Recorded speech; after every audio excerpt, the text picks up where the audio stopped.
आइएगा हमारे ध्यान के लिए नीति वचन की किताब 3 अध्याय 22वां वचन हम पढ़ते हैं। तब इनसे तुझे जीवन मिलेगा और ये तेरे गले का हार बनेंगे। प्रार्थना करते हैं। हालेलुया, आमीन परमेश्वर, आमीन प्रभु। हम तारीफ करते, प्रार्थना करते प्रभु, दिया गया वचन के लिए हम धन्यवाद करते प्रभु। वचन के द्वारा सबसे बात कर खुदा परमेश्वर, यहाँ पर आए हुए सभी भाई बहनों को आशीष करे। आमीन प्रभु। इस वचन की सच्चाई को जानने पाए, सीखने पाए। हम तारीफ करते प्रभु, जितने भी लोग वचन को सुनते प्रभु, उनका हृदय में कार्य कर खुदा परमेश्वर, वे सभी लोग यीशु को जानने पाए, यीशु को पहचानने पाए खुदा प्रभु। आमीन परमेश्वर। यीशु मसीह को पर विश्वास कर और आमीन खुदा प्रभु, हालेलुया, सच्चाई में बढ़ने के लिए मदद करें। तारीफ करते, प्रार्थना करते, इस वचन के द्वारा हमारे कलीसिया में भी आपकी इच्छा पूरा होने पाए, यीशु के नाम से मांगते हैं, आमीन। हालेलुया। दोबारा पढ़ें वचन। तब इनसे तुझे जीवन मिलेगा, इनसे तुझे जीवन मिलेगा और ये तेरे गले का हार बनेंगे, और ये तेरे गले का हार बनेंगे। Hallelujah, hallelujah. प्रभु के नाम की महिमा हो। परमेश्वर ने पिछले कुछ हफ्तों से आत्मा को जीवन, हमारी आत्मा को जीवन देने वाले बातों के बारे में हम सीखते हुए आ रहे हैं। आज भी हम इसी विषय को हम ध्यान करेंगे कि हमारी आत्मा को जीवन कैसे मिलेगा, हमारी आत्मा को जीवन कैसे मिलेगा। अगर हमारी आत्मा में जीवन मिलना है तो हमें क्या करना चाहिए, जीवन को प्राप्त करने के लिए हमें क्या करना चाहिए। ठीक है, अगर जीवन नहीं मिलेगा तो आत्मा को क्या मिलेगा? अगर आत्मा को जीवन नहीं मिला तो उसके बदले में आत्मा को क्या मिलता है? क्या मिलता है? आत्मा को जीवन नहीं मिला तो आत्मा को फिर क्या मिलेगा? बोलो।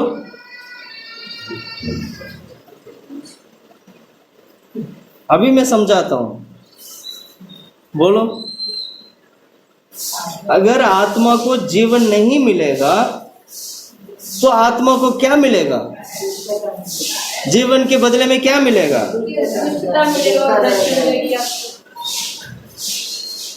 जीवन का मतलब क्या है?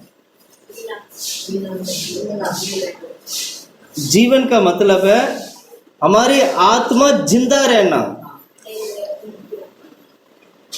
अगर आत्मा को जीवन नहीं मिलेगा तो आत्मा को मृत्यु मिलेगा, आत्मा को मौत आएगा। आज मैं उस विषय के बारे में आप लोगों से बात कर रहा हूं जो आत्मा को जीवन देने वाली चीज है, यानी हमें मृत्यु से बचाने वाले चीजों के बारे में मैं बता रहा हूं। पिछले 1-2 हफ्ते से हमने जो देखा था वो बातों को देखा था जो हमारी आत्मा को जीवन देने वाले बात थे। इसका मतलब क्या हुआ?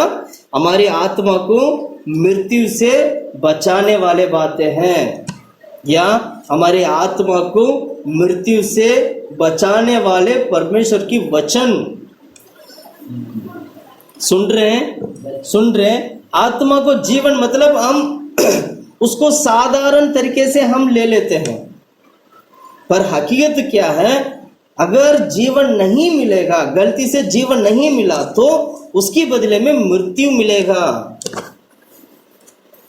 इसलिए मैं कहता हूं वचन के अनुसार अगर हम पढ़ेंगे, वचन के अनुसार हम सच्चाई को देखेंगे तो परमेश्वर की लोग, परमेश्वर को पुकारने वाले लोग, परमेश्वर यीशु मसीह पर विश्वास करने वाला हर एक व्यक्ति को परमेश्वर जीवन देते हैं। इसका अर्थ क्या हुआ? हमारी आत्मा को मृत्यु से बचाते हैं। इसका अर्थ यह हुआ हमारी आत्मा को मृत्यु से बचाते हैं। इसका अर्थ यह हुआ हमारी आत्मा को नरक से बचाकर, नरक मतलब मृत्यु है, नरक में जाने का मतलब क्या? मृत्यु तय हो चुका है, मृत्यु तय हो चुका है। ये कौन सा मृत्यु है? ये कौन सा जीवन के बारे में हम बात कर रहे हैं? क्या आज हम जीवन नहीं बताते हैं? क्या आज हम जीवन नहीं बताते हैं? नहीं बताते हैं? आज तो हम जिंदा हैं, हम तो जीवन बिता रहे हैं, तो फिर ये किस जीवन के बारे में बात कर रहे हैं? ये आनंद काल के जीवन की बात हो रहा है। हर एक व्यक्ति का जीवन में 2 प्रकार की मृत्यु होता है। सुन रहे सिस्टर जी? कितनी प्रकार की मृत्यु? कितनी प्रकार की? 2 प्रकार की। एक शरीर में मृत्यु, दूसरा आत्मा में मृत्यु। शरीर का मृत्यु सबके लिए तय हो चुका है, उसको कोई नहीं रोक सकता है। सुन रहे? शरीर का मृत्यु सबके लिए तय हो चुका है, उसको कोई नहीं रोक सकता है। हालांकि परमेश्वर ने जब इंसान को बनाया था, उन्होंने मौत को नहीं सृष्टि नहीं किया था। परमेश्वर ने मौत को सृष्टि नहीं किया। आदम को प्रभु ने मौत नहीं दिया, आदम को परमेश्वर ने जीवन दिया था। पर आदम को प्रभु ने यह कहा, जिस दिन उस फल खाओगे तुम मरोगे। यानी फल खाने के कारण तुम्हारे जीवन में मृत्यु आएगा, उससे पहले मृत्यु नहीं आएगा। आदम ने क्या किया? फल खाया, पाप आया, वहीं से मृत्यु तय हो चुका है हर व्यक्ति के लिए। आज इस धरती पे जितने भी लोग जन्म लेते हैं, वे सभी लोगों का जीवन में शरीर का मृत्यु हर व्यक्ति के लिए तय हो चुका है। हर व्यक्ति को मरना है, मरने के बाद न्याय पे जाके खड़ा होना है। बाइबल में ये लिखा है, इब्रानियों की किताब में ये लिखा है, हर व्यक्ति को मरना है और मरने के बाद कहां जाके खड़ा होना है? न्याय पे जाके खड़ा होना। क्यों न्याय पे जाके खड़ा होना? क्योंकि उस न्याय होने के बाद ही तय होगा कि तुम्हारा आत्मा दोबारा मरेगा या जीवन प्राप्त करेगा। सुन रहे? शरीर का मृत्यु हो गया, शरीर दफना दिया गया, अब आत्मा परमेश्वर की न्याय पे जाके खड़ा होगा। वहां तय होगा कि ये आत्मा, अब ये आत्मा के पास शरीर नहीं है, क्योंकि इसने पहला मृत्यु पा लिया था। अब शरीर नहीं है, आत्मा के साथ आया है। अब ये आत्मा का न्याय होगा, ये तय किया जाएगा कि इसको जीवन दे या इसको मृत्यु दे। सुन रहे हैं? सुन रहे हैं आप लोग? सुन रहे हैं आप लोग? आज मैं उसी विषय के बारे में प्रचार कर रहा हूं, हमारी आत्मा के लिए जीवन। मैं शरीर के लिए जीवन की बात नहीं कर रहा, हमारी आत्मा के लिए जीवन। यही बात था जो पिछले 2-3 हफ्ते से हमने देख के आए हैं। सुन रहे हैं आप लोग? सुन रहे हैं आप लोग? हमारी आत्मा, हम शरीर में जीवित रहते वक्त ही हमारी आत्मा को जीवन प्राप्त करना जरूरी है। क्या बोला मैंने? जब हम शरीर में जीवन बिताते हैं, तभी ही क्या करना चाहिए? हमारी आत्मा में जीवन को लेकर आना चाहिए, उसको प्राप्त करना चाहिए। इसलिए यीशु ने क्या कहा?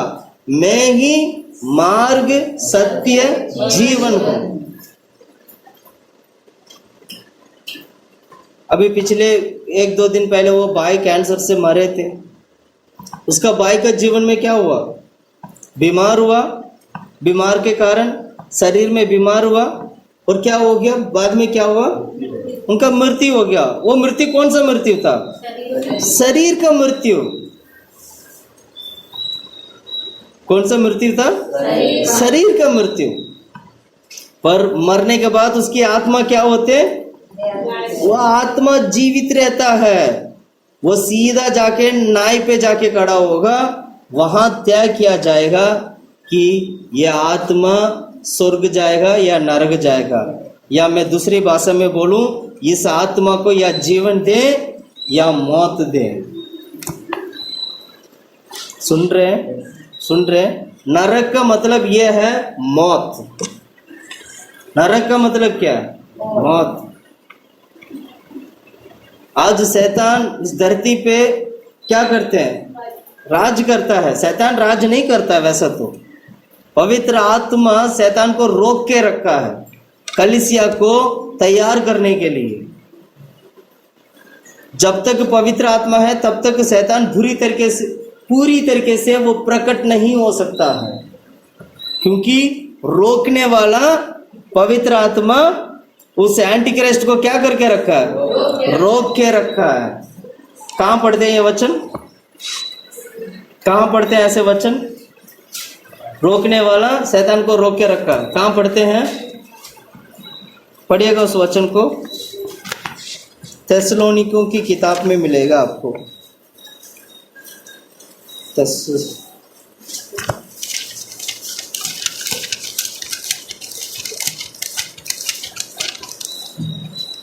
मिला?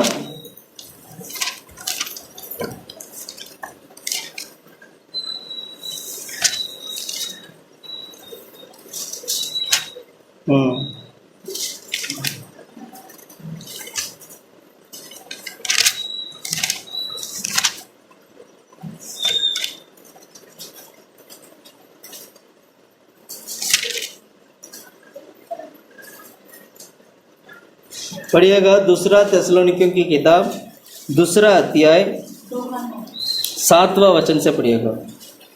क्योंकि अधर्म का भेद अब भी कार्य करता जाता है। अधर्म का भेद अभी भी कार्य करता जाता है। पर अभी एक रोकने वाला है। अभी एक रोकने वाला है जो अधर्म की भेद को रोकता है। और जब तक वह दूर ना हो जाए, जब तक वो रोकने वाला वो दूर नहीं होगा, वह रोके रहेगा। वो क्या क्या करेगा? रोके, मतलब अधर्म की भेद को रोकने वाला कोई है, इसका मतलब वो है पवित्र आत्मा। सुन रहे हैं? कौन रोके रखा है? पवित्र आत्मा ने अधर्म की भेद। अधर्म की भेद का मतलब है एंटी क्राइस्ट, शैतान की ताकत, दुष्ट आत्मा की ताकत। आज भी शैतान और दुष्ट आत्मा कार्य करते हैं, पर ये असली में वो वाला शैतान नहीं है, वो वाला ताकत नहीं है जो हकीकत में शैतान की ताकत होते हैं। ये तो साधारण सी छोटे छोटे दुष्ट आत्मा, छोटी छोटी ताकत है। लेकिन इससे बड़ा एक है जो इस धरती में प्रकट होना है, और उसको पवित्र आत्मा ने क्या करके रखा है? रोक के रखा है। इसका अर्थ क्या हुआ? परमेश्वर पवित्र आत्मा की द्वारा हमें बचाते हैं। सुन रहे हैं आप लोग? सुन रहे हैं आप लोग? पवित्र आत्मा की द्वारा प्रभु हमें क्या करते हैं? हमारी आत्मा को प्रभु बचाते हैं, नाश होने से प्रभु बचाते हैं। हम सच्चाई को सीखने के लिए वो हमें बचाते हैं, हम प्रभु में चलने के लिए वो बचाते हैं। इसलिए मैं कहना चाहता हूं, इस बात को मैं बताना चाहता हूं कि हम आत्मा में जीवन को प्राप्त करना जरूरी है। जब हम इस शरीर में रहेंगे, अभी से ही हमारी आत्मा को जीवन मिल जाना चाहिए। मरने के बाद आत्मा को जीवन नहीं मिलेगा। ध्यान से सुनना, मेरे आवाज को ध्यान से सुनना। मरने के बाद हमारी आत्मा को जीवन नहीं मिलेगा। आत्मा को जीवन तब मिलेगा जब आप जीवित रहते हो। कहाँ? इस धरती पे। जब हम इस धरती पे जीवित रहते हैं, तभी ही हमें क्या मिलता है? हमारे आत्मा को जीवन मिलता है। सुन रहे हैं? सुन रहे हैं? और उन्हीं बातों को हम ध्यान कर रहे हैं। पिछले हफ्ते हमने पिछले 1-2 हफ्ते से हमने पहला पॉइंट हमने सीखा था। क्या पॉइंट था हमारा? पहला पॉइंट व्यवस्था, आज्ञा। इसको क्या करना चाहिए? पालन करना चाहिए। अपने गले में बांध के रखना है, हृदय की पट्टी में लिख के रखना है। आज मैं दूसरा पॉइंट में सिखाना चाहता हूं। दूसरा पॉइंट ये है, नीति वचन की किताब 3 अध्याय 3 वचन से पढ़ेंगे। कृपा और सच्चाई तुझसे अलग ना होने पाए। कृपा सच्चाई तुझसे अलग ना होने पाए। उनको अपने गले बस का हार बना। बस सिस्टर जी, कृपा सच्चाई तुम्हारे जीवन से अलग ना हो। तुम्हारे जीवन से कृपा और सच्चाई इस धरती पे रहते हुए अगर अलग हो जाते हैं, तो समझ लीजिएगा आपका आत्मा में जीवन नहीं है। आपकी आत्मा में जीवन नहीं मिलेगा। क्या बोला मैंने? इसको बंद कर दो। क्या बोला मैंने? कृपा और सच्चाई अगर हम प्राप्त नहीं करेंगे, तो हमारी आत्मा में जीवन नहीं मिलेगा। आज मैं यही सिखाने वाला हूं, कृपा और सच्चाई को कैसे प्राप्त करना चाहिए। आज ये मैं बताऊंगा कृपा सच्चाई, कृपा और सच्चाई को परमेश्वर ने कैसे हमारे बीच में लेके आया है, क्यों कृपा और सच्चाई को फोकस किया गया है हमारी आत्मा के लिए, वो जीवन का कार्य कर सके। सुन रहे हैं आप लोग, सुन रहे हैं आप लोग? कृपा सच्चाई हमारे पर होना चाहिए। सबसे पहले कृपा और सच्चाई को किसने लेके आया था? परमेश्वर की ओर से मिला था। कृपा सच्चाई किसकी ओर से मिला? इसलिए यीशु मसीह जब प्रकट हुआ, कृपा सच्चाई के साथ वो प्रकट हुए थे। कहां लिखा है यह वचन? यूहन्ना की किताब पहला अध्याय 14 वचन। और वचन देदारी हुआ, वचन देदारी हुआ और अनुग्रह और सच्चाई से परिपूर्ण होकर, हाँ, अनुग्रह और सच्चाई, अनुग्रह मतलब कृपा, कृपा और सच्चाई, अनुग्रह और सच्चाई परिपूर्ण होकर हमारे बीच में डेरा किया, हमारे बीच में डेरा किया। सुन रहे हैं आप लोग? यीशु मसीह अनुग्रह और सच्चाई के साथ हमारे बीच में डेरा किया, और हमने उसकी ऐसी महिमा देखी। हाँ, वो फिर वो महिमा हमने देखा है। ऐसे महिमा उनके ऊपर हमने क्या किया? देखे हैं। ध्यान से सुनिए। पिता की इकलौते को महिमा, हाँ, पिता की एकलौता की। इसका मतलब ये हुआ, हमारी आत्मा में जीवन प्राप्त करने के लिए पिता की एकलौता महिमा प्रभु यीशु मसीह के ऊपर विश्वास करना चाहिए, और प्रभु यीशु मसीह का सच्चाई को सीखना चाहिए, उसको पालन करना चाहिए। सुन रहे, सुन रहे, सुन रहे? परमेश्वर ने हमारे पर दया दिखाया, परमेश्वर ने हमारे पर अनुग्रह दिखाया, दया दिखाया। ऐसे ही धरती में भी लोग हमारे पर क्या करना चाहिए? दया दिखाना है। धरती में भी लोग क्या करना चाहिए? इसलिए प्रार्थना करते वक्त हमें से ये प्रार्थना करना, प्रभु हर एक नजरों से मुझे क्या मिले? दया मिले, अनुग्रह मिले, कोई भी मुझे मेरा खिलाफ ना हो। सुन रहे हैं? कोई भी मुझे मेरा खिलाफ ना हो, मुझे हर व्यक्ति मुझे दया करें, ये प्रार्थना करना है। ये अनुग्रह और सच्चाई को जो व्यक्ति प्राप्त करता है, उसका जीवन में ही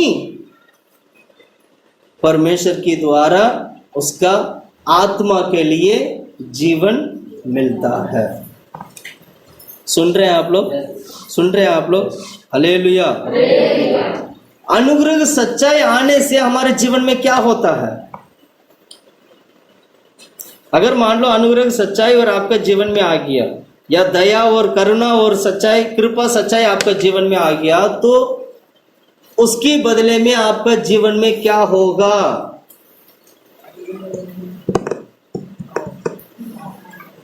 क्या होगा? पढ़ो वचन, नीति वचन का किताब 16 अध्याय 6 वचन। अधर्म का प्रायश्चित कृपा और सच्चाई से होता है। हाँ, समझ में आया? अधर्म का प्रायश्चित क्या है? कृपा और सच्चाई से होता है। हमारी पाप, हमारी अधर्म कृपा सच्चाई से क्या होते हैं? परमेश्वर हम लोगों को माफ करते हैं। समझ में आया? समझ में आया? कितने लोगों को समझ में आया? अनुग्रह सच्चाई हमारे जीवन में आने से हमारी पाप क्षमा होता है। यही हुआ ना? पढ़ो उस वचन को दोबारा।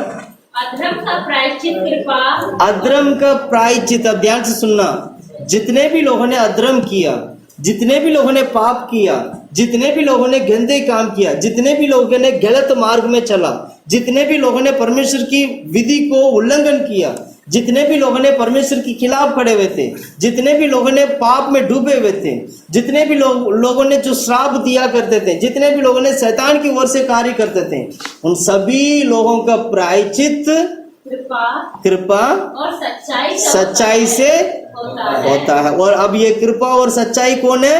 यीशु मसीह। अब समझ में आया? कृपा सच्चाई कौन है? यीशु मसीह। यानी यीशु के द्वारा हमें क्या मिलेगा? क्या मिलेगा? यीशु मसीह के द्वारा क्या मिलेगा?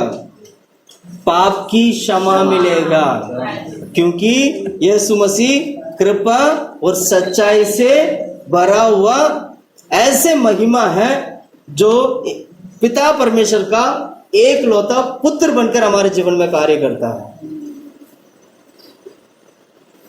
अब समझ में आ रहा है वचन?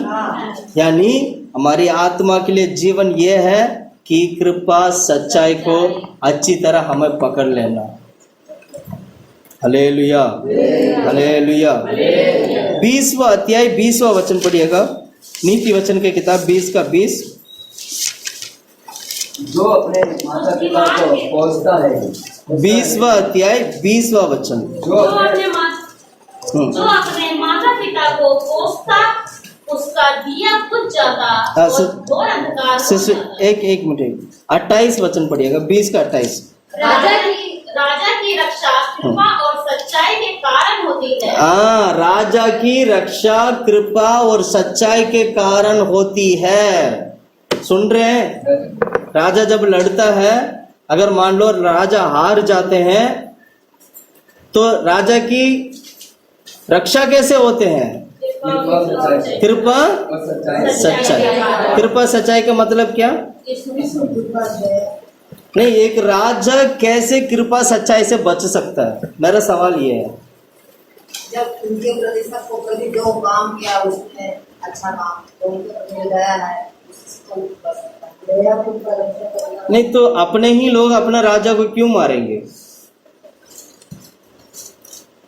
मान लेते हैं अब एक युद्ध चल रहा है जिसमें राजा को जाना है। राजा गया, युद्ध में लड़ा और युद्ध में हार गया। युद्ध में क्या हो गया? हार गया। अब ये राजा बचेगा कैसे? इसने किया कामों के कारण बच सकता है। इसको दया मिल सकते हैं और इसकी सच्चाई, इसने जितना सच्चाई में चला था उतना सच्चाई, जितना ज्यादा से ज्यादा अगर उसने सच्चाई में चला है तो समझ लेना सच्चाई के कारण वो बच सकता है। अगर क्रोधित करने वाला राजा होगा, औरों को मारने वाला राजा होगा, तो दूसरा राजा आके क्या करेगा? उसके ऊपर हमला कर कर उसको मार देगा। हम भी, हमारा परिवार में भी हमें ऐसे ही रहना। हमेशा हमारा परिवार से सच्चाई दिखना चाहिए, दया दिखना चाहिए। औरों के ऊपर दया करने का स्वभाव आपके परिवार में होना चाहिए। आप जितना आपके परिवार में औरों के ऊपर दया दिखाओगे, जब आपकी संकट मुसीबत के समय पर आपके परिवार के ऊपर और लोग आकर क्या करेंगे? दया दिखाएंगे। राजा बचता कैसे? उसकी दया, उस मतलब कृपा और सच्चाई के कारण बचता है। हम भी, हमारा परिवार भी बचेंगे कैसे? जब हमारे जीवन में दया होगा, औरों के ऊपर दया करने की स्वभाव होगा, औरों के ऊपर कृपा करने की स्वभाव होगा, औरों को माफ करने का स्वभाव होगा। आज कितने लोग हैं आप अपने पड़ोसी को माफ करते हैं? आज कितने लोग हैं औरों को आप माफ करते हो? फर्क है देखना। अगर माफ करने का स्वभाव नहीं है, औरों के ऊपर आपको दया करने का स्वभाव नहीं है, तो समझ लेना एक समय आएगा तब आपको ऊपर दया करने के लिए कोई नहीं होगा। सुन रहे? परमेश्वर तो दया कर दिया हमारे ऊपर। परमेश्वर ने तो अनुग्रह दिखा दिया, प्रभु ने कृपा दिखा दिया, हमारी पाप का क्षमा हो चुका है।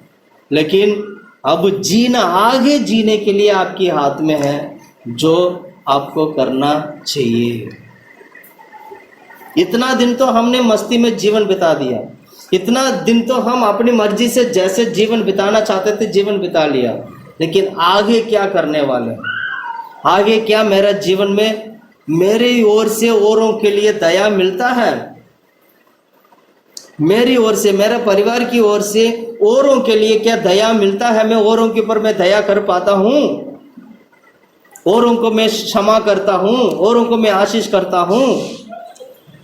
इसको कहते हैं बोना। जो आप बोओगे होगा। सुन रहे? हमें दया मिलना चाहिए। मैं एक दो संत लोगों को मैं दिखाऊंगा जिनके ऊपर परमेश्वर ने दया दिखाए थे, और जिस कारण परमेश्वर उनके परिवार को आशीष किया, उस देश को भी प्रभु ने आशीष किया। आज मैं कुछ एग्जाम्पल दिखाऊंगा आपको, वो कौन कौन लोग थे। उससे पहले मैं एक दो वचन में पढ़ना चाहता हूं। भजन संगीता की किताब 25 का 10वां वचन पढ़िएगा। 25 का 10। जो यहोवा का वाचा और चितौनियों को मानते हैं, जो यहोवा की वाचा और चितौनियों को मानते हैं, उनके लिए उसके सब मार्ग करुणा और सच्चाई है। हाँ, कितने लोग हैं आज हम लोग ये यहोवा की वाचा को मानने वाले हैं?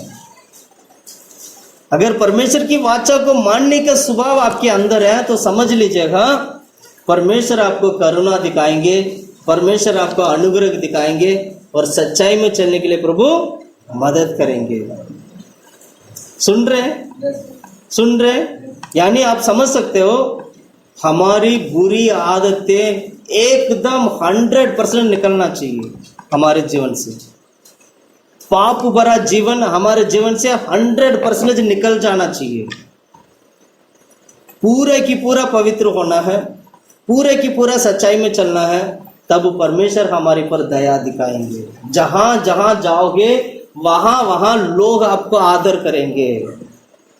अगर लोग आदर नहीं कर रहे हैं तो समझ लेना आपका जीवन में कहीं ना कहीं आपने लोगों को आदर नहीं किया, या आपने लोगों को ऊपर दया नहीं दिखाया, जिस कारण आज आपको आदर नहीं मिल रहा है, ना ही दया नहीं मिल रहा है। सुन रहे? सुन रहे? फर्क है देखना। जहां जहां जाते हैं तो क्या हमें आदर मिलता है? क्या हमें दया मिलता है? सुन रहे? क्या हमें दया मिलता है? क्या हमें आदर मिलता है?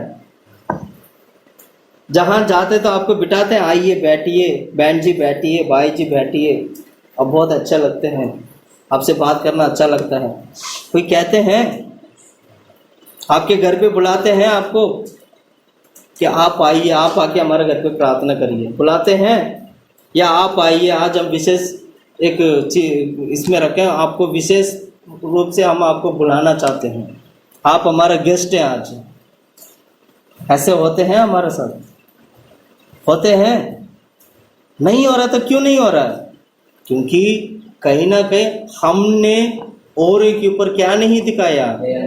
दया नहीं दिखाया, हमने माफ नहीं किया, अक्सर हमेशा हमने बदला लिया है। हमारा गंदा आदत पता है क्या है? बदला लेना। क्या लेना? बदला लेना। सबसे गंदा आदत क्या है? बदला लेना। उसने ऐसे किया, अभी रुक मैं बताता हूँ, या अभी रुक मैं बताती हूँ। छोटे से छोटे बच्चे भी बोलते हैं। मेरा दोनों बेटियां भी कभी कभी लड़ते हैं, बड़ी वाली छोटी वाली। अच्छा तुमने ऐसे कर दिया, अब तेरे को देख मैं क्या करता हूं। सुन रहे? सुन रहे? बदला लेने का स्वभाव हमारे जीवन से हटना चाहिए।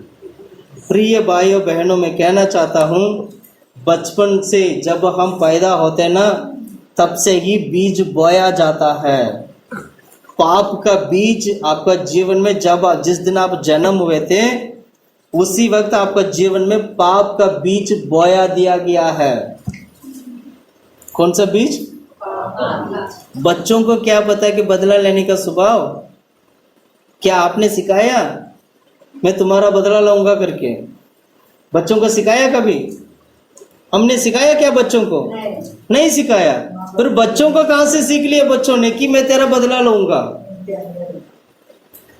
इसका मतलब क्या है? वो बच्चे बचपन से ही जब वो जन्म लेते हैं तब से ही वो पाप का बीज के साथ ही वो जन्म लेता है। इसलिए ना हमने बपतिस्मा रखा है, इसलिए ना परमेश्वर ने बपतिस्मा दिया है। वो क्यों बपतिस्मा लेने के लिए कहते हैं? क्योंकि वो पाप का बीज मारना चाहिए, उसके साथ तुम स्वर्ग नहीं जा सकते, इसलिए बपतिस्मा दिया जाता है। जन्म का जो बीज है ना, जो बीज है, जो पाप का जो जन्म पाप है, उसको मारने के लिए बपतिस्मा दिया गया है। जब हम बपतिस्मा लेते हैं तो आदम ने किया हुआ पाप, जो पाप है, जो पीढ़ी से जो आता है जो पाप है, वो बपतिस्मा के द्वारा हमारे जीवन से हट जाता है। बपतिस्मा के बाद हम नया हो जाते हैं। हम क्या हो जाते हैं? नया हो जाते हैं। ये पाप का बीज हमारे जीवन से हटना चाहिए। इसलिए जब भी आपको बपतिस्मा लेने का टाइम मिलता है, मौका मिलता है, अगर आपने बपतिस्मा नहीं लिया है तो बपतिस्मा के लिए तैयार हो जाओ और बोलो कि प्रभु मैं पाप की क्षमा होने पाए मुझे, मैं पाप की क्षमा मैं प्राप्त करना चाहता हूँ, मैं पाप की क्षमा मैं प्राप्त करनी चाहती हूँ और मुझे बपतिस्मा चाहिए करके क्या करना चाहिए? बोलना चाहिए, प्रार्थना करना चाहिए। सुन रहे? सबसे गंदा आदत क्या है? बदला लेने की आदत। कौन सा आदत? दया दिखाते नहीं है हम लोग। नाम तो रखते हैं, अच्छा नाम, दया, शांति, संतोष, कितना अच्छा नाम है ना, लेकिन दया के नाम है नहीं। शांति के नाम, शांति करके नाम होता है, लेकिन सबसे ज्यादा झगड़ा करने वाले वही होते हैं। संतोष करके नाम होता है। संतोष का मतलब क्या? खुश रहना। संतोष का मतलब है संतोष, खुश होना। खुश होने का मतलब क्या? सबसे ज्यादा दुखी आत्मा वही होगा और नाम होगा संतोष। सुन रहे? हमारा नाम भी इतना अच्छा नाम रखते हैं, पर नाम के हिसाब से हमारा जीवन क्यों नहीं है? क्योंकि यीशु को ना जानने की वजह से नाम के हिसाब से हमारा जीवन नहीं बन पाता। आज जितने भी भाई लोग बहन लोग हैं, परमेश्वर ने बहुत अच्छा नाम आप लोगों को दिया। आपका माँ बाप ने बहुत अच्छे नाम आप लोगों को रखा है। परमेश्वर उस नाम के अनुसार आपका जीवन को भी क्या करना चाहिए? बदलना चाहिए। आपके नाम के हिसाब से जीवन क्या होना चाहिए? बदलना चाहिए। सही बोला गलत बोला? सही बोला गलत बोला? हालेलुया। सही होगा, क्योंकि वचन से हम देखते हैं, हम अपनी बुद्धि से नहीं बोल रहे ना। मैं सबसे ज्यादा वचन क्यों लेता हूं? कहीं मेरा प्रचार गलत ना हो। कम से कम वचन लेके मैं एक घंटा 1.5 घंटा अगर मैं बात करूंगा तो गारंटी है कहीं ना कहीं मैं गलत कर सकता हूं। लेकिन उसी जगह पर ज्यादा से ज्यादा वचन लेके, वचन को सामने रख के अगर मैं बात करूंगा तो शायद मैं बच सकता हूं। ये मेरा विचार है। सुन रहे? इसलिए वचन को क्या करना चाहिए? सीखना चाहिए, समझना चाहिए। Hallelujah, hallelujah. एक और वचन में पढ़ाना चाहता हूं, मत्ती का सुसमाचार 23 पढ़िएगा। 23 एक कपटी शास्त्रियों और फरीसियों के बारे में प्रभु यीशु मसीह ने कई बार इन शास्त्रियों को फरीसियों के बारे में कहा है और इनको देखकर कहा ये कपटी और एक सांप का बच्चे। क्या क्या नाम रखा प्रभु ने। अब इन्हें देख के क्या बोलते हैं? पढ़िएगा, आगे पढ़ो। हे कपटी शास्त्रियों और फरीसियों, तुम हाँ। पर हाय, हाँ तुम पुदीने और सौंफ और जीरे का 10वां अंश तो देते हो, हाँ परंतु तुमने व्यवस्था की गंभीर बातों को अर्थात न्याय और दया और विश्वास को छोड़ दिया है। हाँ मतलब व्यवस्था की गंभीर बात है, जो न्याय है, विश्वास है, दया है। ऐसे कई सारे बात है जो व्यवस्था की उस गंभीर बातों को इन्होंने क्या कर दिया, छोड़ दिया। हालांकि ये कौन है? ये कलीसिया में आने वाले संत लोग हैं। पुदीना, जीरा, खाना पीना, पैसा वैसा हर एक चीज में दशमांश देने वाले संत लोग हैं, पर क्या नहीं है? क्या नहीं है? दया नहीं है, विश्वास नहीं है और धार्मिकता नहीं है। सुन रहे हैं? हालांकि क्या करते हैं? समय पर दशमांश देते हैं, समय पर प्रार्थना में आते हैं, समय पर प्रार्थना सब कुछ करते हैं, वरन जो व्यवस्था का जो गंभीर बातें उसको पालन ना करते हैं। हालेलुया। प्रार्थना करना कहीं हमारा जीवन ऐसे ना हो, इस कपटियों के समान हमारे जीवन ना बदले। हम इस बात के लिए बहुत चौकस रहना है, कहीं कपटियों के समान हम ना हो जाएं। हालेलुया। इस फरीसियों की समान, इस शास्त्रियों की समान हमारे जीवन कहीं बदल ना जाए। इससे हमें क्या रहना है? सावधान रहना है। इसलिए दया बहुत जरूरी है, सच्चाई बहुत जरूरी है। हमारे जीवन में दया प्राप्त भी करना है और दया दिखाना भी है। Hallelujah, hallelujah. कौन कौन व्यक्ति के ऊपर ऐसे, कौन जो संत लोग थे परमेश्वर ने उनके ऊपर दया दिखाया था? बोलिएगा। बाइबल में अगर आप पढ़ोगे बहुत सारे संत लोग हैं जिनके ऊपर प्रभु ने क्या किया? दया दिखाया। मैं एक दो लोगों को मैं बताना चाहता हूं। सबसे पहले यूसुफ के बारे में हम देखेंगे। उत्पत्ति की किताब 39 अध्याय दूसरा वचन से लेके वचन 4 तक पढ़िएगा। वचन 2 से लेके 4 तक। यूसुफ अपने मिस्री स्वामी के घर में रहता था। हाँ। और यहोवा उसके संग था। यहोवा उसके संग था, इसलिए वह भाग्यवान पुरुष हो गया। इसलिए वह भाग्यवान पुरुष हो गया। और यूसुफ के स्वामी ने देखा, और यूसुफ की स्वामी ने देखा कि यहोवा उसके संग रहता है। यहोवा उसके संग रहता है। और जो काम वह करता है, जो काम वो यूसुफ जो करता है, उसको यहोवा उसके हाथ से सफल कर देता है। सफल कर देता है। हालेलुया। और उसके आगे, तब उसकी अनुग्रह की दृष्टि उस पर हुई। देखा कौन सा दृष्टि? अनुग्रह। अनुग्रह की दृष्टि। यहाँ से जाते वक्त आज परमेश्वर का अनुग्रह का दृष्टि को प्राप्त करके जाना है। सुन रहे हैं आप लोग? क्या बोला? परमेश्वर यूसुफ को जैसे आपने अनुग्रह का दृष्टि दिखाया है, वैसे ही मुझे भी, मेरा ऊपर भी अनुग्रह का दृष्टि दिखाओ। सुन रहे हैं आप लोग? सुन रहे हैं आप लोग? कौन सा दृष्टि? चाहे परमेश्वर की ओर से हमें अनुग्रह का दृष्टि होना चाहिए और संसार की लोगों की दृष्टि में भी हमें अनुग्रह मिलना चाहिए। सुन रहे हैं आप लोग? ये किसको मिला था? यूसुफ को मिला था। और यूसुफ जो जो काम करता था, परमेश्वर ने यूसुफ का हर एक कामों को प्रभु ने आशीष किया, क्योंकि वो सच्चा था। यूसुफ की कहानियां पढ़ना बाइबल में, वो सच्चा पुरुष था। कहीं पे भी एक भी परसेंटेज राजा के खिलाफ या परमेश्वर के खिलाफ उसने कभी भी गलत काम नहीं किया। सच्चा होने के नाते परमेश्वर ने यूसुफ को क्या किया? आशीष किया।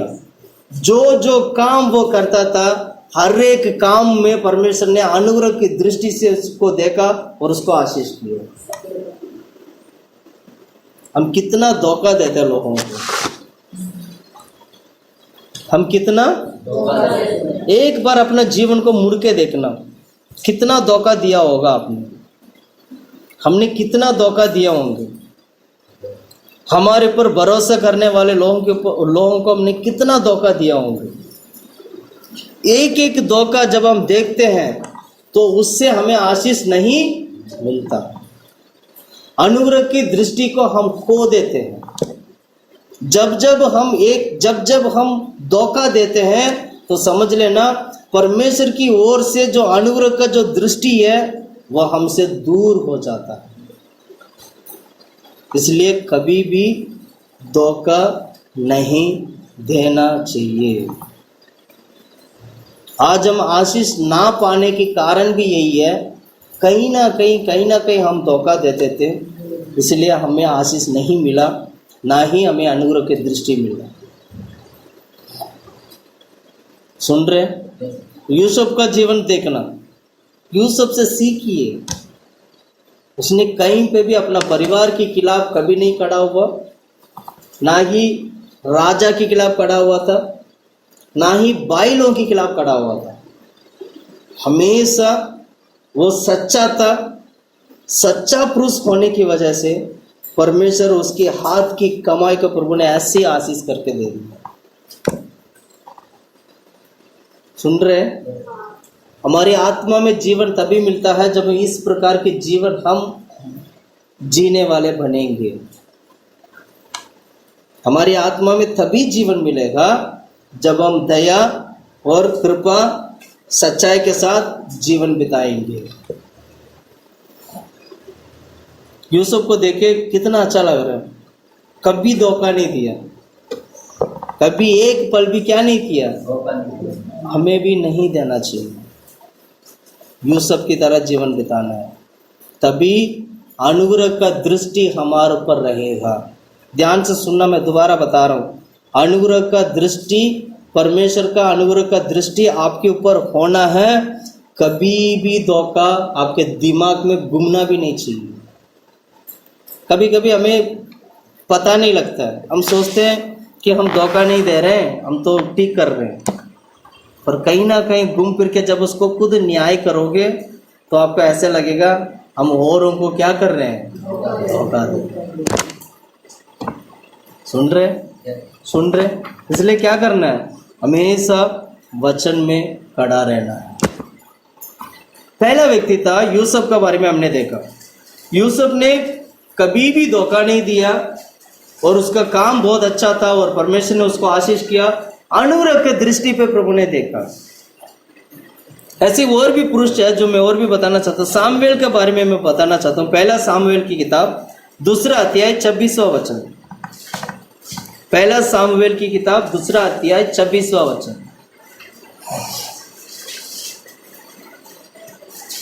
परंतु सामुएल बालक बढ़ता गया और यहोवा और मनुष्य दोनों उससे पसंद रहते थे। हाँ, सुनना, कौन कौन सामुएल को पसंद करते थे? सुन रहे? यहोवा और मनुष्य दोनों। कौन कौन पसंद करते थे? यहोवा। यही लिखा ना? यही लिखा ना? कौन कौन पसंद करते थे? मैं आज आपसे सवाल पूछ रहा हूं, क्या यहोवा आपको पसंद करते हैं? इसको कैसे पहचाने कि यहोवा मुझे बहुत पसंद करता है? कैसे पहचाने? हाँ, अगर मनुष्य हमें पसंद करने लग जाए तो समझ लेना यहोवा ने भी पसंद कर रहे हैं। Hallelujah, hallelujah. मनुष्य पसंद करना चाहिए। मनुष्य क्या करना चाहिए? पसंद करना चाहिए। तो कितना अच्छा लड़का है, तो कितना अच्छा बेटी है, कितना अच्छा सिस्टर है, कितना अच्छा भाई है, कितना अच्छा अंकल है ना राकेश भाई? मनुष्य क्या करना चाहिए? पसंद करना है। एक बार नाम खराब हो गया ना, सुन रहे हैं आप लोग? एक बार एक काला दाग लग गया ना, क्या होगा? उसको सही करना कहीं साल लग जाएगा। एक बार एक धागा लग गया तो उसको ठीक करना कैसे होगा? कहीं सा लग जाएगा। इसलिए कोशिश करो कि हमारे जीवन में हमेशा लोग हमें पसंद करना चाहिए और परमेश्वर भी हमें क्या करना चाहिए? पसंद करना चाहिए। ऐसे कोई व्यक्ति नहीं होना चाहिए। किसी के साथ लड़ाई झगड़ा मत करना, किसी को नफरत मत करना, किसी को भी इनकार मत करना। कभी कभी हम लोग क्या करते हैं? इनकार करते हैं।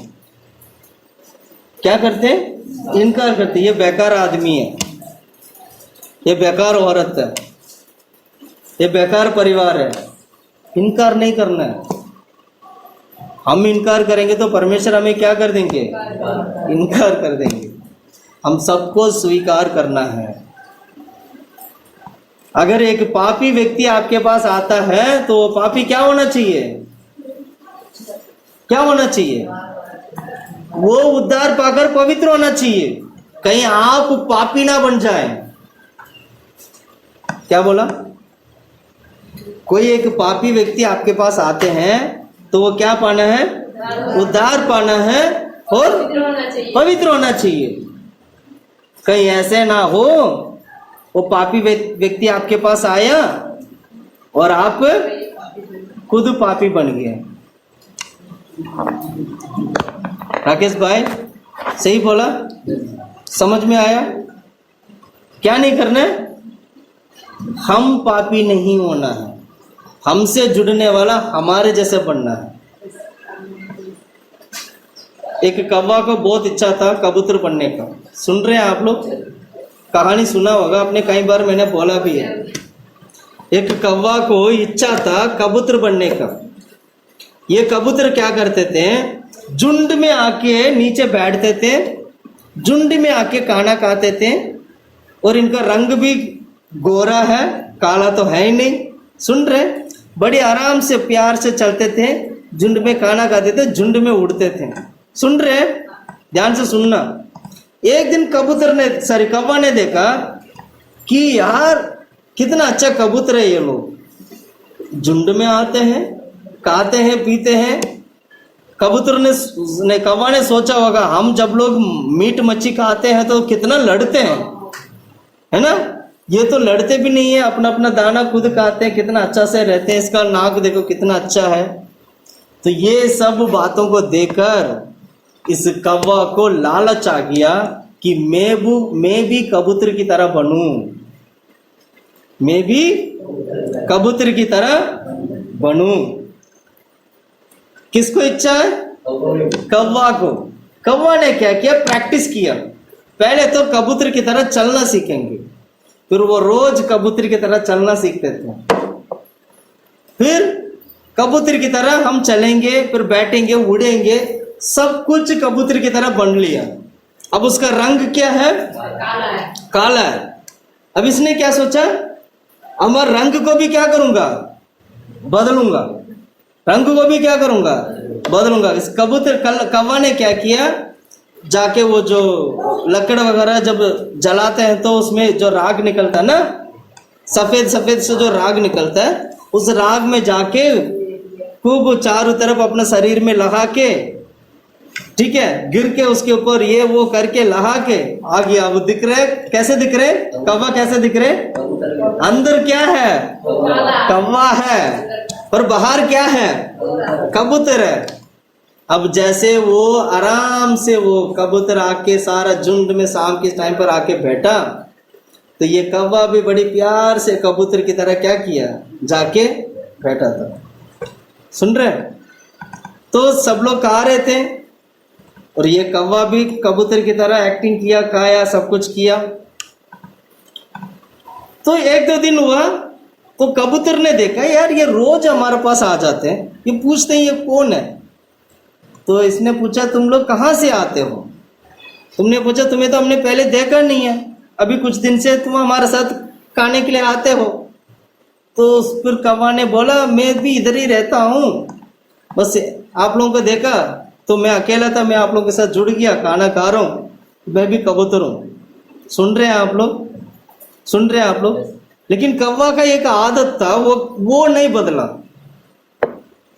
उसने क्या किया, कबूतर की तरह बना, सब कुछ किया, लेकिन उसके बोल क्या नहीं हुआ, बदला नहीं। तो एक दिन हुआ क्या, उस कौवा का दोस्त उसको बुलाने लग गया, का का का का। जब कौवा का दोस्त का करने लगा तो ये कौवा को समझ में आ गया, मेरा दोस्त बुला रहा है, ये यहाँ क्या कर रहा था, यहाँ तो दाना खा रहे थे। खाते खाते कौवा का जो दोस्त है उसने बुलाया।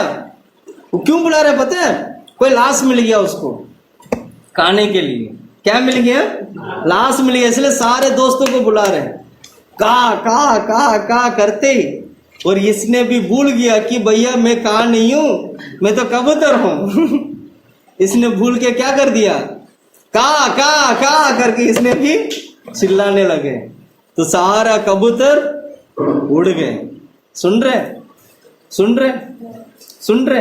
तो कबूतर बनने की प्रयास किया, पर पूरी तरीके से कबूतर नहीं बन पाया, स्वभाव रह गया था उसका। सुन रहे हैं आप लोग, हमारा जीवन ऐसा नहीं होना चाहिए। चर्च में आने वाले हैं, चर्च में जैसे हैं वैसे ही बाहर भी रहना चाहिए। जैसे चर्च में सच्चाई के अनुसार हम चलते हैं, वैसे बाहर भी सच्चाई के अनुसार रहना चाहिए। कौवा ने सोचा मैं इन सारे कबूतरों को धोखा दूंगा। धोखा दे पाया? नहीं दे पाया। जैसे उसका स्वभाव आया, स्वभाव प्रकट हो गया। स्वभाव प्रकट होते ही सारे कबूतर उड़ गए। सुन रहे, हमारा जीवन भी ऐसा ही है। हमें अपना जीवन को बदलना चाहिए, यूसुफ की तरह बनाना चाहिए, सामुएल की तरह बनाना चाहिए। सामुएल हर एक व्यक्ति के लिए प्रिय था। आज हम कितने लोग हम प्रिय हैं? क्या हम लोगों के लिए प्रिय हैं? क्या लोग हमें चाहते हैं? अगर लोग चाहते हैं तो समझ लेना परमेश्वर भी आपको चाहेंगे। इतना अच्छा स्वभाव रखना ताकि लोग आपको चाहने लगें। हालेलुया। गलत नहीं बोला? गलत तो नहीं बोला? समझ में आया? वचन समझ में आया? जल्दी से जल्दी वचन निकालते, क्योंकि टाइम कम होने के कारण मैं जल्दी खत्म भी करूंगा। अगला है दानियल के बारे में। दानियल पहला अध्याय 9वां वचन पढ़िएगा। पहला अध्याय 9वां वचन, जल्दी जल्दी पढ़ना।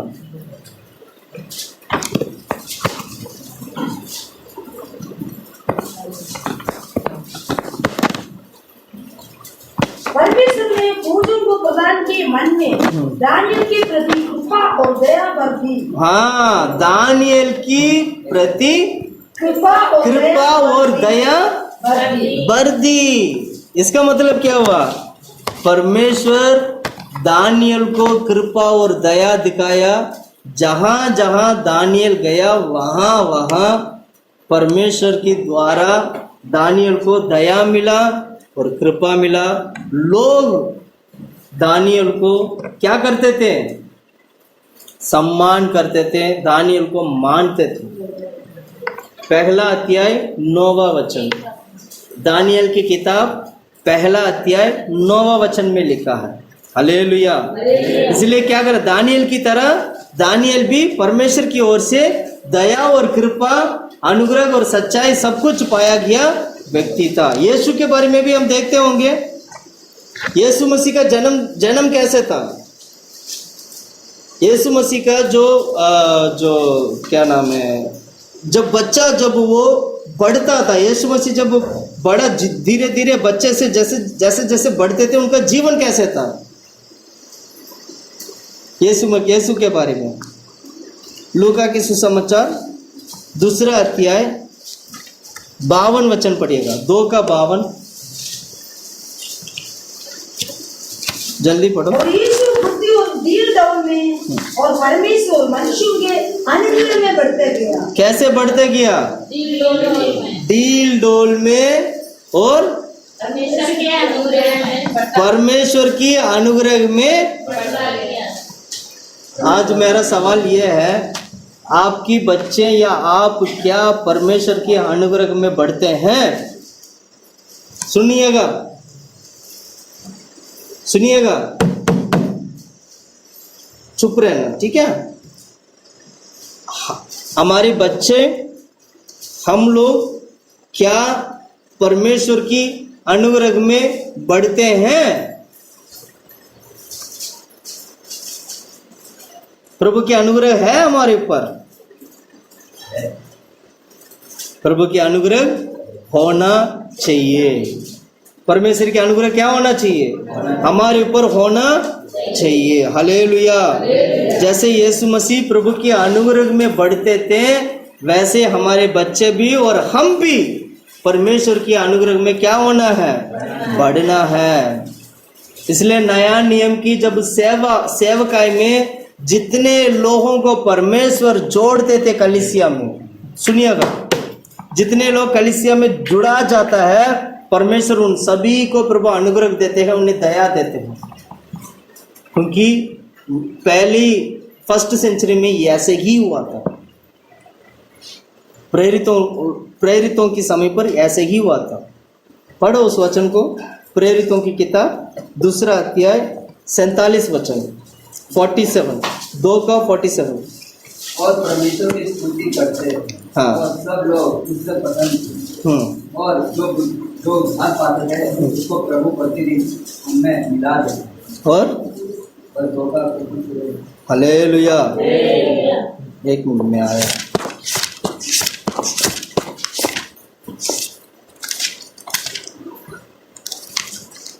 आप पढ़ना।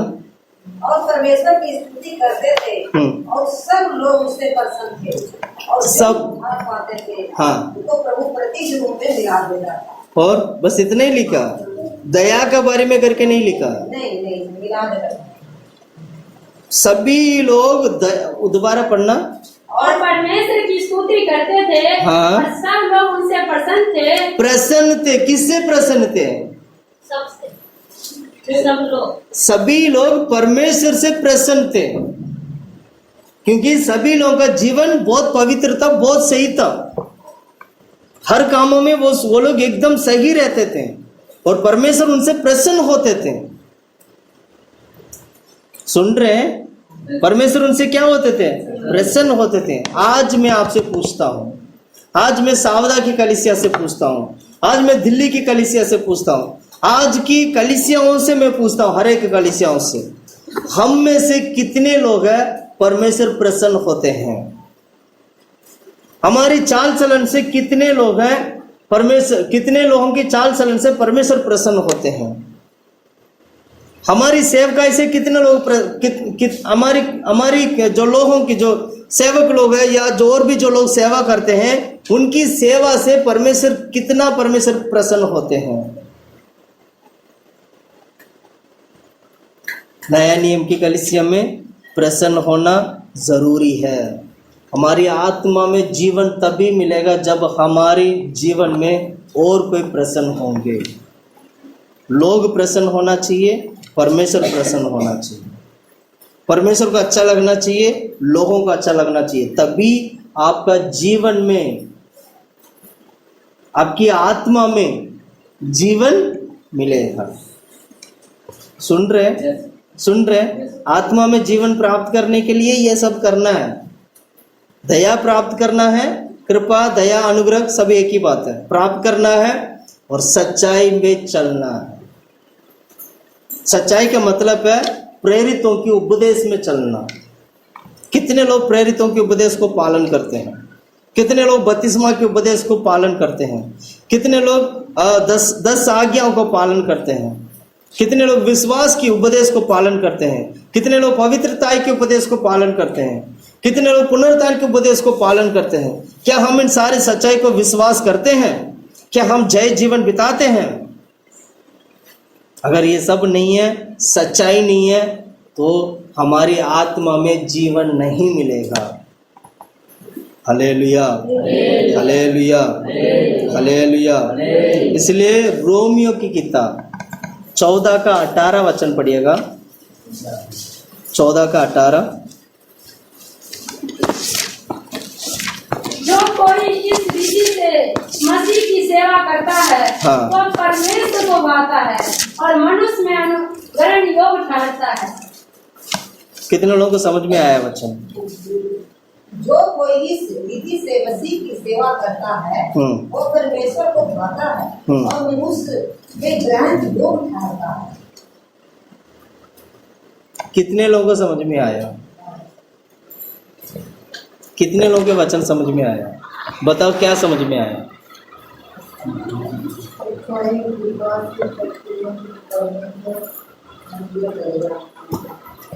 प्रभु यीशु मसीह का सेवा करने वाला सेवक प्रभु यीशु मसीह का सेवक बनता है और मनुष्यों के लिए ग्रहण योग्य मतलब हर एक व्यक्ति मानने वाला होता है। जिसको सेवक बनाया उस सेवक को मानने वाला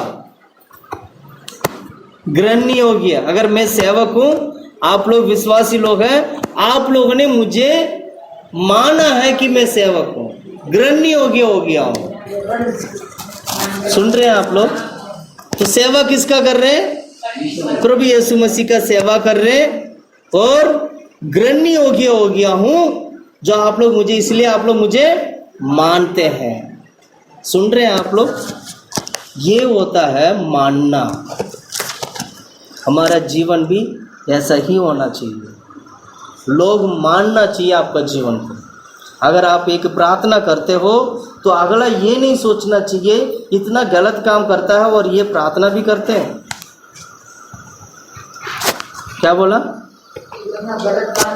अगर चर्च में मैंने बोला आपको कि कोई एक व्यक्ति प्रार्थना करे, आप में से कोई भी एक व्यक्ति प्रार्थना किया, लेकिन आप प्रार्थना करने वाले व्यक्ति का स्वभाव में झूठ बोलने की आदत है, प्रार्थना करने वाले व्यक्ति का जीवन में लड़ाई करने की आदत है, तो चर्च में रहने वाला बाकी लोग क्या सोचेंगे? मन मन में बोलेंगे नहीं तो भी अंदर अंदर क्या सोचेंगे?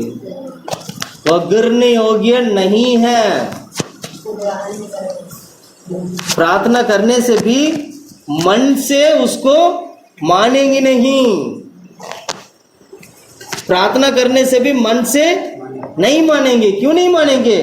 क्योंकि वो झूठ बोलता है, उसका जीवन सही नहीं है, ग्रहण योग्य नहीं है, उसको हम ग्रहण नहीं कर सकते हैं। सुन रहे हैं? सुन रहे हैं? अगर ऐसे स्वभाव हमारे जीवन में होगा तो समझ लीजिएगा हमारी आत्मा में जीवन नहीं मिलेगा। जल्दी से मैं और 5 मिनट लूँगा, मैं जल्दी से जल्दी ख़त्म करता हूँ। दोबारा आते हैं नीति वचन की किताब 3 अध्याय, जो हम तीसरा वचन 4 वचन ये दोनों पढ़िएगा।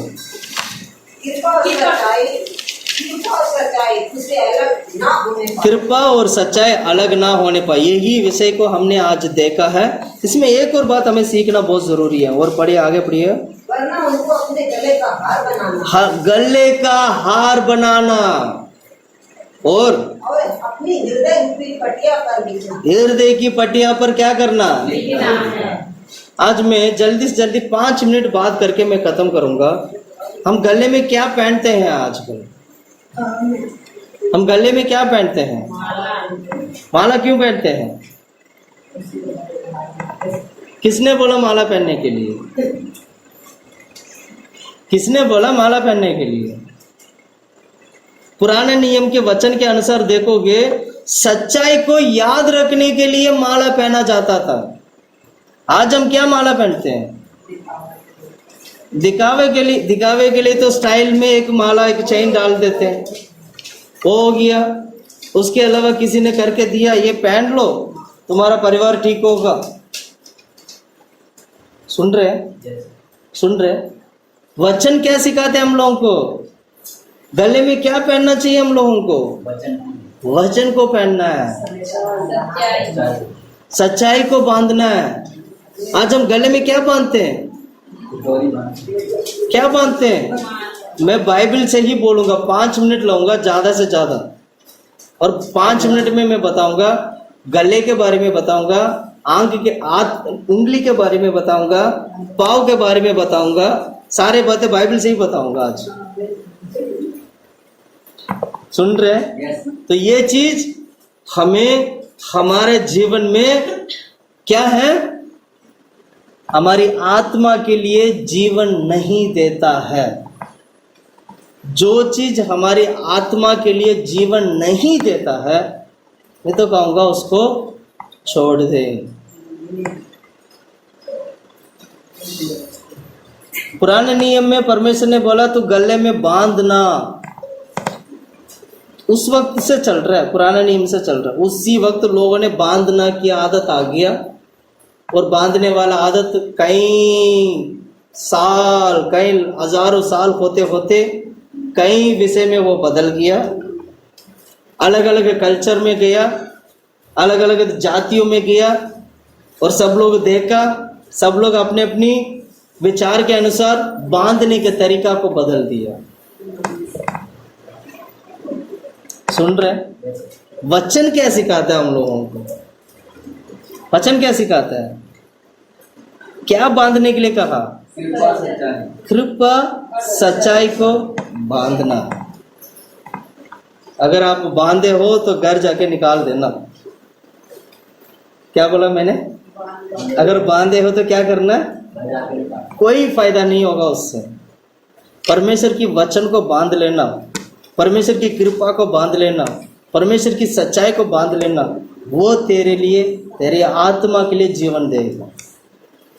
कुछ भी बांधोगे आपकी आत्मा के लिए जीवन नहीं मिलेगा। मैं बता रहा हूं, नरक जाओगे, कोई नहीं बचा पाएंगे। मैं चाहकर भी आप लोगों को नहीं बचा सकता। सुन रहे हैं आप लोग? परमेश्वर की वचन है ये। हम बेवकूफ की तरह नहीं जीना है। हर चीज के लिए समझदारी होना, समझना चाहिए ये क्यों। अगर आपसे आके कोई व्यक्ति कहता है कि भाई ये सड़ा हुआ खाना ये खा लो, क्या आप खाओगे सड़ा हुआ खाना को?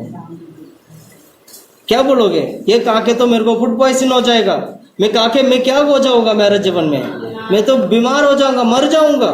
खाओगे? ऐसे चीज है जो हमारे जीवन में, हमारे जो रीति रिवाज जो है, कहीं ना कहीं हमारे जीवन को रोकता है, हमारी आत्मा में जीवन प्राप्त करने के लिए रोकता है। अगर ऐसे चीजें तो हमें क्या करना चाहिए? समझना चाहिए, उन्हें छोड़ना चाहिए। बाइबल के वचन के अनुसार परमेश्वर की वचन को बांधिए। इसका मतलब यह है कि परमेश्वर की वचन आपके हृदय में होना चाहिए, आपका दिल में होना चाहिए। इतना कुछ वचन सुनने के बाद भी अगर विश्वास नहीं है तो भगवान ही मालिक है। सुन रहे? सुन रहे? हमें क्या करना है? बदलना है। हाँ, मैं मानता हूं हमारा दादा परदादा, हमारा पूर्व लोग थे ऐसे, वो लोग सभी इसी कल्चर में आया करते थे। उन्हें नहीं पता था कि यीशु कौन है, उन्हें नहीं पता था कि सच्चा परमेश्वर कौन है। लेकिन आज परमेश्वर ने आपके ऊपर अनुग्रह दिखाया है ताकि आप स्वर्ग को जान सकें, ताकि आप परमेश्वर को जान सकें। यहां से तो बदलो, यहां से तो बदले। सुन रहे? सुन रहे? सुन रहे? आज से प्रार्थना करना। अगर ऐसे बंधन में है तो परमेश्वर, आज से हम प्रार्थना करते हैं, परमेश्वर ऐसे बंधन को छोड़े। हालेलुया। ये तक गले के बारे में। किसका बारे में? 6 का 21वां वचन पढ़िएगा।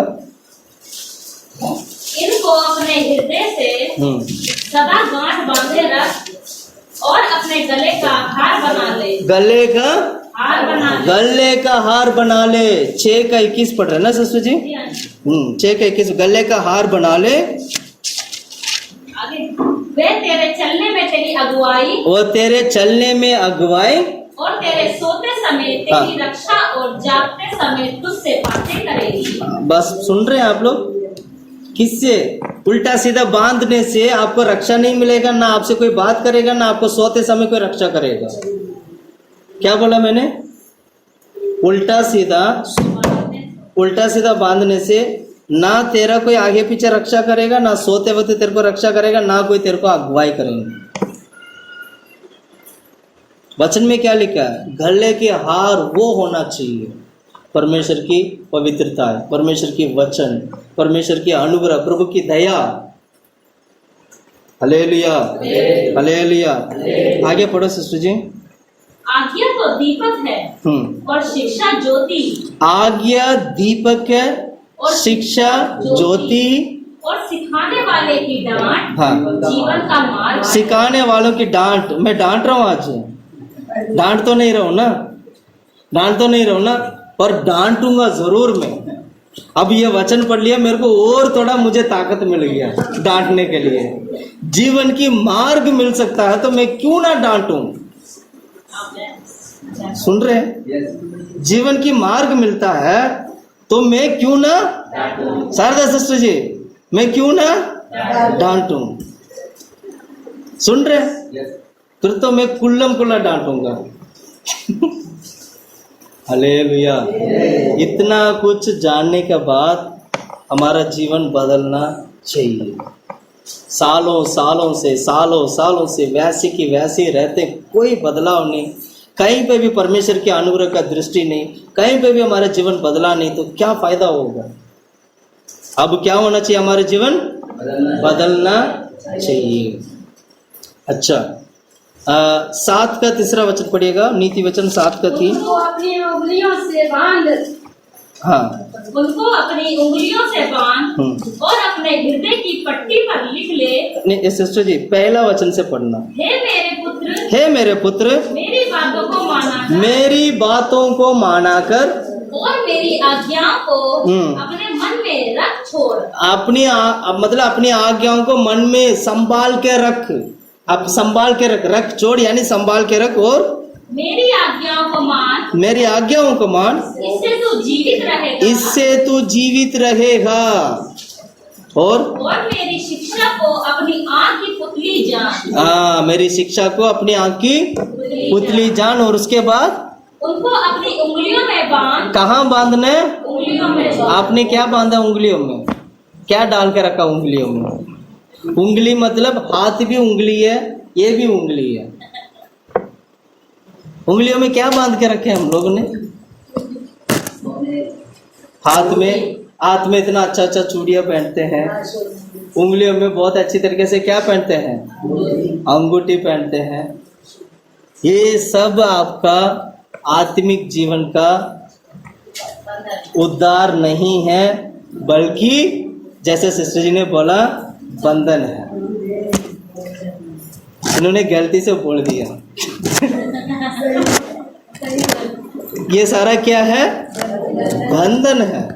तोड़ना इस बंधन को। जितना चूड़िए उतना बंधन है। सुन रहे हैं? एक एक को क्या करना चाहिए? तोड़ने। मैं प्रभु मुझे चाहिए, मुझे नहीं चाहिए कुछ भी। हम बदलना चाहिए।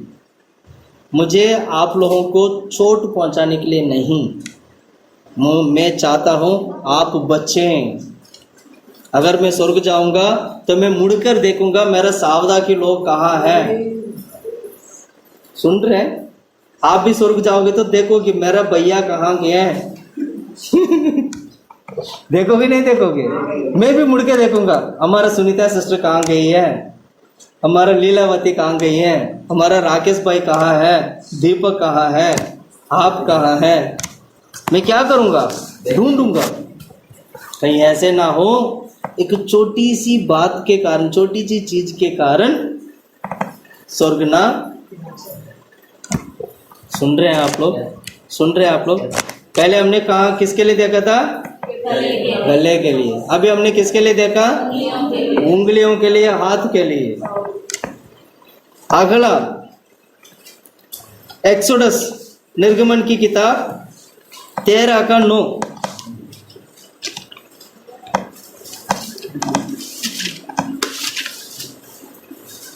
निर्गमन की किताब 13 अध्याय 9वां वचन।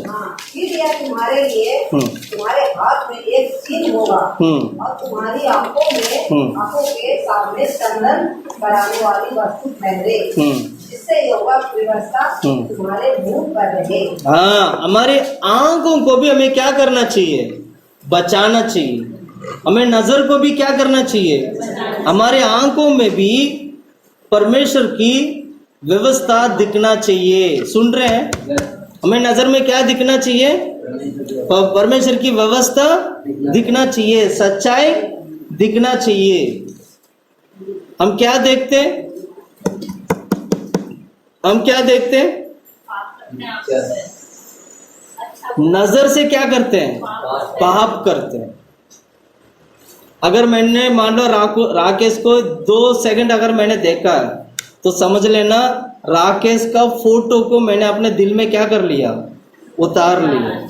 अब वो राकेश मेरा नजर से, मेरा दिमाग से नहीं भूलूंगा। किसी भी व्यक्ति, किसी भी स्त्री या पुरुष को अगर हम 2 सेकंड अगर हमने देखा है, गौर से देखा, तो समझ लेना आपने उनकी फोटो खींच लिया। क्या बोला? सही बोला गलत बोला? सही बोला गलत बोला?